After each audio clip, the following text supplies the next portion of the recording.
I didn't film anything at Ford Takeover. Yeah.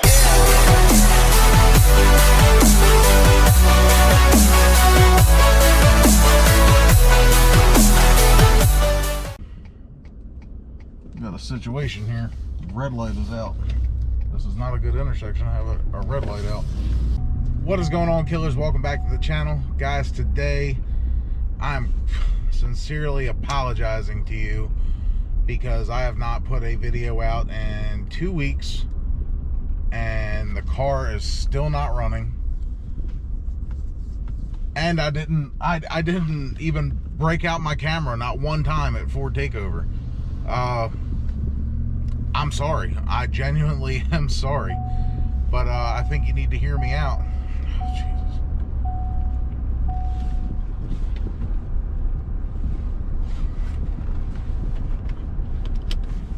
I think you need to hear me out on the issues that I'm having. Okay? I have been over anxious to get this car running and get it on the channel and get it on the drag strip and show you guys what a badass max effort NA Coyote build can do. So let's start from the beginning. Okay, in the beginning of this year, the beginning of 2020, I bought the Gen 3 short block. I also bought the brand new Gen 2 heads, and then bought the cams and everything. I had already had the cams because I was going to put them in my Gen 1 engine, but that's beside the point. Got this all together, traveled to Tennessee, me and Speed Addict 731, put the engine in. As you know, I'm going to be Palm Beach dyno tuned. I still have yet to get tuned. Not casting any shade on anybody. I'm just, giving you guys what, this is what you're going to look forward to whenever you do a project like this. So, I was hoping to get the startup tune while I was there in Tennessee. That way, if there was any problems, me and Ken could have knocked them out. That way, the problem wouldn't have been a problem. That didn't happen. Got home, got a startup tune, immediately ran into issues. Car was throwing codes. So it was like a PO 135 code, PO 155 code. Something to do with the O2 sensors, yada yada yada. Changed the O2 sensors. I personally forgot to plug in a cam positioning sensor because it was also throwing misfire codes. So got that squared away. Now you'd think, okay, tune time. No. Vacuum leak. First vacuum leak I found was in the JLT catch can on the passenger side. That's the only one I have. I don't have one on the driver's side.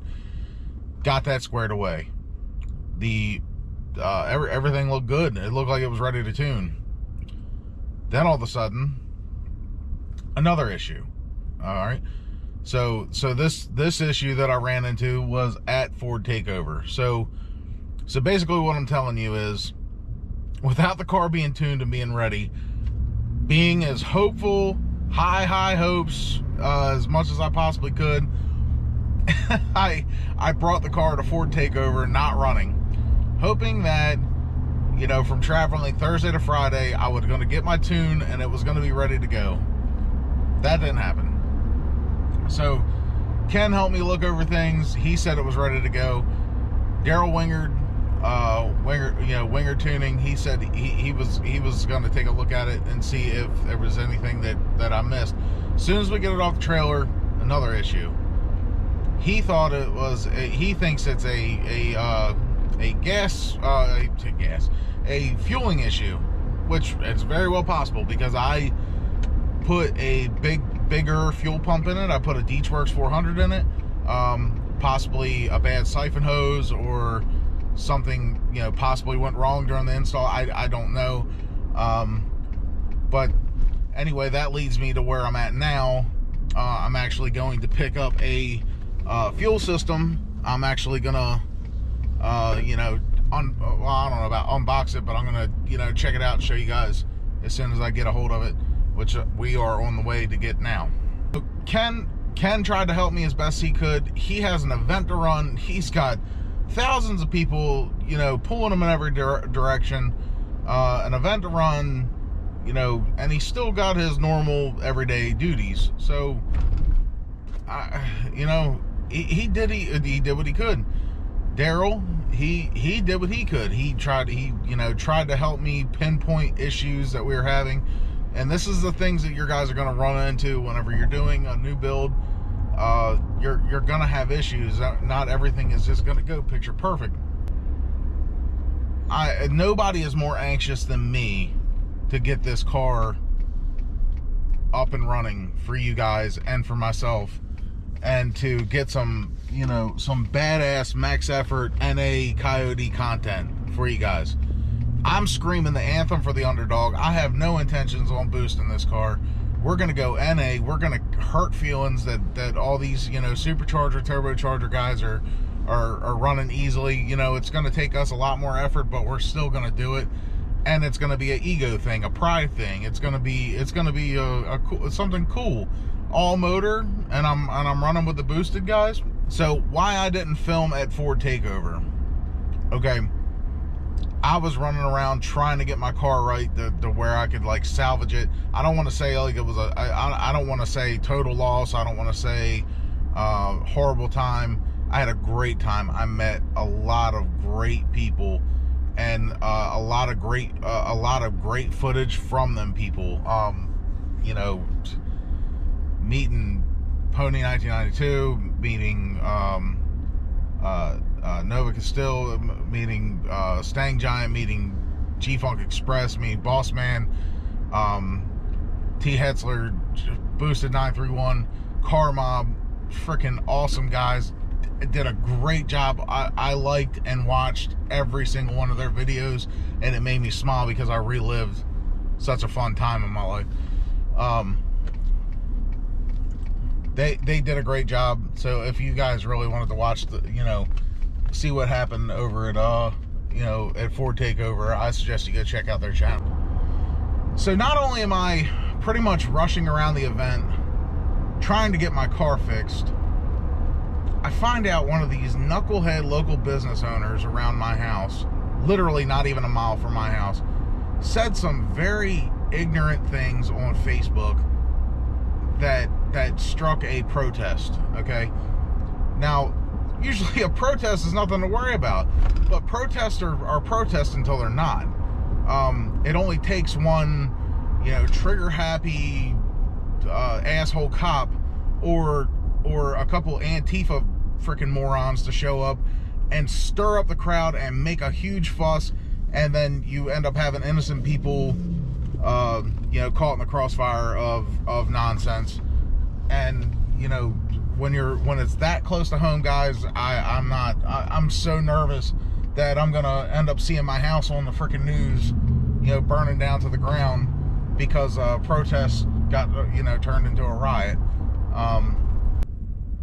This is all madness. This whole video is just madness. I'm so ADD right now. Storage cabinet is kind of holding a record of one of the fastest cabinets on the East Coast. Now is going to be one of the coolest cabinets on the East Coast. Get that put on there. All right, Car Mob is officially on there. Shout out, buddy. If you guys aren't subscribed to Car Mob, get your life together and get over there. And all right, here's the fuel system I picked up. It's the Siley system. Everything is brand new. I just opened it to make sure. Oh god, everything is still there. Does this break it? Nope, it's good. Yeah, I think it's either twin GT350 or GT500 kit with you know, they just kind of modified the hat to put that return line in. I checked everything. This is the regulator. Comes with this repair line. I guess because the factory inlet is too small, so got to kind of cut it off and repair it with that barb right there. This is obviously not the upgraded fuel line, but it'll do for now. All the fittings, wire harness, little fuel pressure gauge. That way I can monitor fuel pressure. That's a good thing. But, you know, I bought this kit and don't even need it. Apparently it wasn't a fueling issue that I was having. It was a massive vacuum leak and I couldn't find it. And where I found it was the evap system.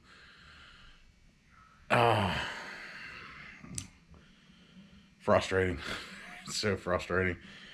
But yeah, that's the name of the game. I found it by miracle. Literally, there's no possible way. If I was looking for a vacuum leak, I would have found it. It just was a miracle that I happened to stumble across it. I was by myself. It was very quiet. And I kept on hearing something. So I checked it out, and evap system. So, just delete it. Honestly, just do away with it.